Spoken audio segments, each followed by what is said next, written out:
सेवा काकड आरती करीतो साईनाथ देवा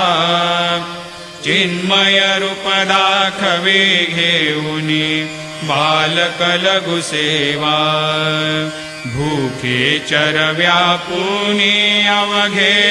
हृत्कमली राहसे तोचे दत्त देव शिरडी राहुनि पावसे राहुन येथे अन्यस्त्रहितु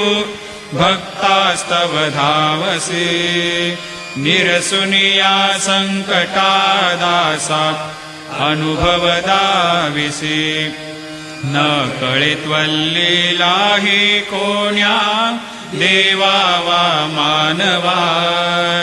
चिन्मय रूप दाखवे घेऊनी